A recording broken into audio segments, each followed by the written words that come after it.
जो मुंह को आ रही थी अब लिपटी है पांव में। बारिश के बाद खाक की फितरत बदल गई। नमस्कार, मैं कविता उनियाल, आप देख रहे मीडिया टुडे टीवी। दुनिया भर की फटकार खाने के बाद अब फ्रांस के राष्ट्रपति इमैनुअल मैक्रोन की अकल ठिकाने आ गई है। मैक्रोन जो अकड़ दिखाते हुए कह रहे थे कि ना हम झुकेंगे और ना ही डरेंगे, और बड़ी ही ढिठाई के साथ फ्रांस की उस वाहियत मैगजीन की वकालत कर रहे थे जिसने पैगंबरे इस्लाम का अपमान किया था। अब ऐसा क्या हुआ कि जनाब की फितरत बदल गई। मियां मैक्रोन ना सिर्फ अपने बयान से पलटे बल्कि उस मैगजीन से भी पल्ला झाड़ लिया जिसने पैगंबर का अपमान किया था। अब ऐसा क्या हुआ कि मैक्रोन दुनिया भर से कहते फिर रहे हैं कि हम मुसलमानों की भावनाओं का सम्मान करते हैं। अब वो इस बात को स्वीकार कर रहे हैं कि पैगंबर मोहम्मद साहब के कार्टून से मुसलमानों की भावनाएं आहत हुई हैं, और अब इसके साथ ही वो दुनिया भर में भड़के मुसलमानों को शांत करने के प्रयास में जुट चुके हैं। ऐसा क्या हुआ हम आपको विस्तार से बताएंगे। ये न्यूज बहुत ही इंपॉर्टेंट होने वाली है, तो न्यूज को आखिर तक देखें।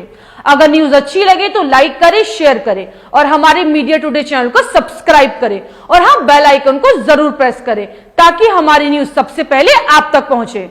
फ्रांस के राष्ट्रपति मैक्रोन ने अरबी के एक चैनल अल जजीरा को इंटरव्यू देते हुए कहा कि मैं मुसलमानों की भावनाओं को समझता हूं जो आहत हुई हैं। मैं उनका सम्मान करता हूं, लेकिन मैं चाहता हूं कि आप मेरी भूमिकाओं को भी समझें। मेरी भूमिका मामलों को शांत करने की है, जैसे कि मैं यहां कर रहा हूं, लेकिन साथ ही इन अधिकारों की रक्षा करना भी मेरा कर्तव्य है। उन्होंने कहा कि मेरे बयान को मीडिया में गलत तरीके से पेश किया गया और राजनीतिक नेताओं द्वारा मेरे इस बयान के जरिए भ्रम फैलाया गया।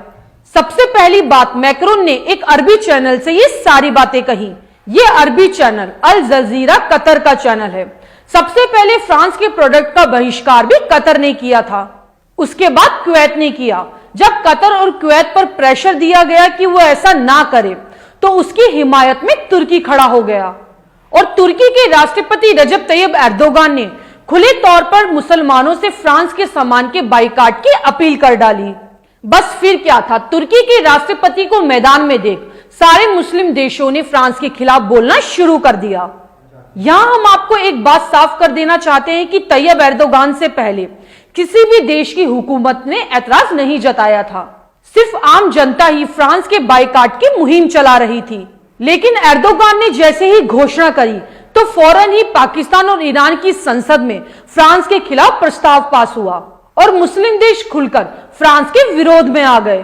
तुर्की, Qatar, Kuwait, Pakistan, Iran, Malaysia, Indonesia, Palestine, Libya और जॉर्डन जैसे तमाम मुस्लिम देशों ने फ्रांस की नींद हराम कर दी है। बाद में ये मुहिम हिंदुस्तान पहुंची और हिंदुस्तान के मुसलमानों ने फ्रांस के खिलाफ अपनी नाराजगी जाहिर की। हिंदुस्तान में सबसे पहला प्रदर्शन मध्य प्रदेश की राजधानी भोपाल में कांग्रेस के विधायक आरिफ मसूद के नेतृत्व में भोपाल के इकबाल मैदान में किया, जिसमें हजारों लोगों ने शिरकत की। उसके बाद मुंबई, देवबंद, अलीगढ़, पंजाब और देहरादून जैसे कई जगहों पर प्रदर्शन किए गए। ये तो था मुसलमानों का ऐतराज। उसके बाद रसिया और कनाडा ने भी फ्रांस को जमकर जलील किया। रूस ने फ्रांस की इस हरकत को गलत ठहराया।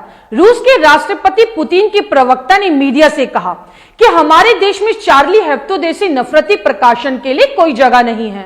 हम रूस में किसी भी कीमत पर ऐसा नहीं होने देंगे।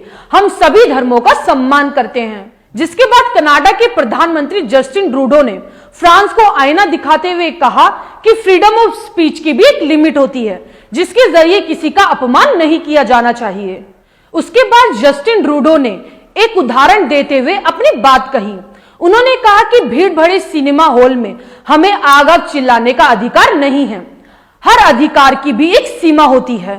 साथ ही संयुक्त राष्ट्र ने भी इस पूरे मामले पर अपनी गहरी चिंता जताई है। इन सबके साथ ही लंदन में ब्रिटिश मुसलमानों ने फ्रांस के विरोध में फ्रांस की एम्बेसी के सामने विरोध प्रदर्शन किया। प्रदर्शनकारियों ने पहले लंदन में फ्रांस की एम्बेसी के सामने नमाज पढ़ी और फिर उसके बाद नारेबाजी करते हुए फ्रांस के खिलाफ अपना विरोध दर्ज कराया। इन सबको देखते हुए फ्रांस सरकार के तोते उड़ गए और फ्रांस सरकार की जो मिट्टी पलीत हुई उसे देखते हुए फ्रांस के राष्ट्रपति को बैकफुट पर आना पड़ा और आखिरकार मैक्रोन को अरबी चैनल पर आकर बाप बाप करना पड़ा। अब मिलेंगे अगली खबर के साथ। आपको न्यूज कैसी लगी कमेंट करके जरूर बताएं।